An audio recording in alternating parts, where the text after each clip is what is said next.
Hello, everyone. Thank you so much for tuning in with me, Gloria Linda. I'm very excited to be with you once more. We continue to reflect on the topic of true personal identity. Today, our reflection is on the importance of accountability for your true personal identity. Accountability means you have to hold yourself responsible, or you have to account to somebody else for the actions that you are taking.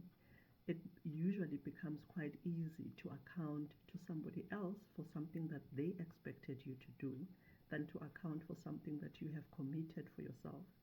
It takes courage, it takes dedication to work on self. It is something that is not quite easy. So bringing in accountability has becomes critical, because if there isn't a form of accountability, then it is easy to give up. We are used to the concept of accountability on objectives that we have to fulfill.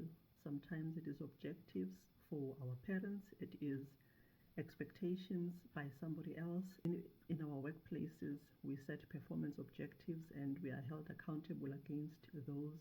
It is usually a motivation for holding oneself accountable for delivery against something.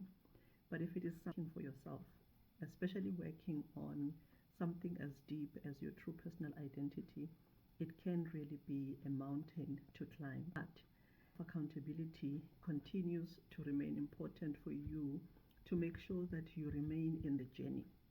And I'm saying remain in the journey because the journey never gets concluded. You are always going to learn something about yourself. You are always going to be pushed into taking a specific position. Your values, your character gets tested many a times in life. And when you continue working on your true personal identity and you become conscious of who you are, what you stand for, how you want to be seen, how you want to be received, what you really are being held accountable for, not only by yourself, for yourself, but by God, the creator of man, then you know that you have to continue in this journey and you have to continue with the work for your true personal identity.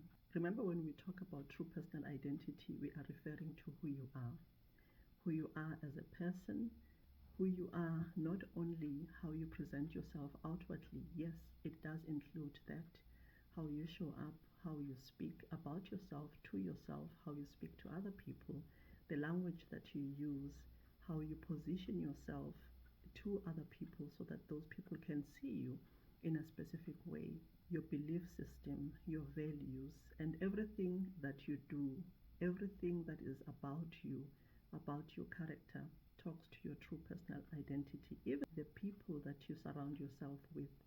So why is it important for you to bring in accountability into this journey? One, it is important so that you don't give up.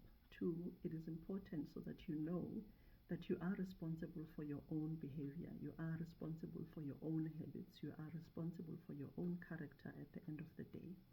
And even when you do not hold yourself accountable, there is someone else who holds you accountable.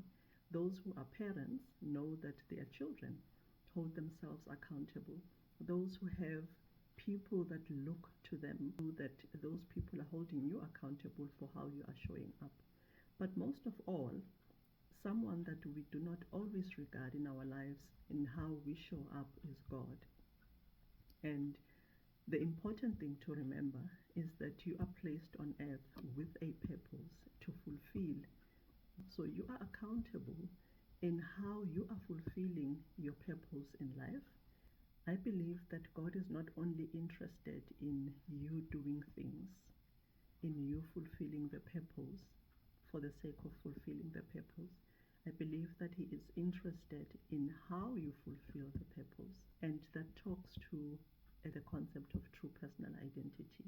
There's a passage of scripture in the book of Romans, chapter 14, verse 12, says, and I'm reading from the New King James Version, "So then, each of us shall give account of himself to God."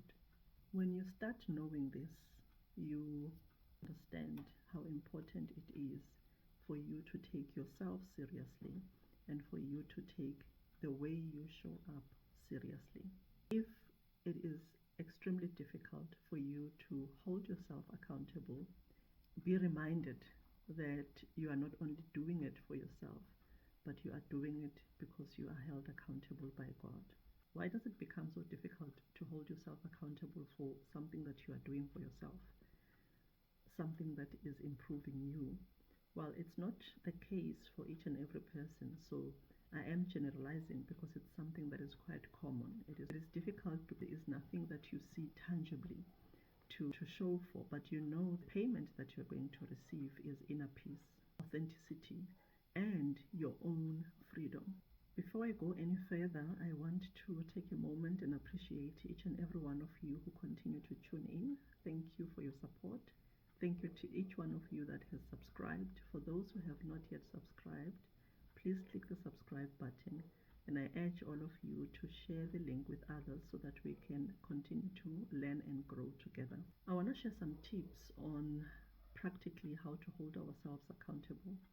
And these may work for some people and they may not work for other people. So pick the one that works for you. How can you increase the level of accountability that you take for working on your true personal identity?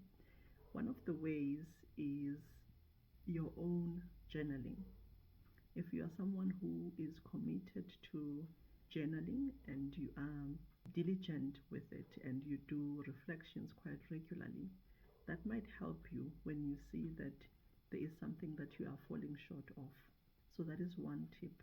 Another one is sharing the work that you are doing on yourself with someone else that you know will be in a position to check on you and be able to give you feedback even with how you are showing up if they observe something that is probably working very well or something that is not working very well. The concept of having an accountability partner. The third and last tip is similar to an accountability partner but in a different way. So here you would select a few people that you would be able to get feedback from on specific behaviors that you are portraying. These have to be people that you trust. You don't necessarily have to share everything that you are doing, but I mention that you are working on a specific behavior and you are asking them to observe you on how you are showing up in that area. And it could be multiple people because you might be working on things in different environments. It could be people that are close to you at home for specific behaviors. It could be somebody in your workplace if you're somebody that's working. It could be somebody at school. You get the gist. So would regularly ask for feedback, or feedback should be well balanced. The idea is that you get encouraged and motivated to work further.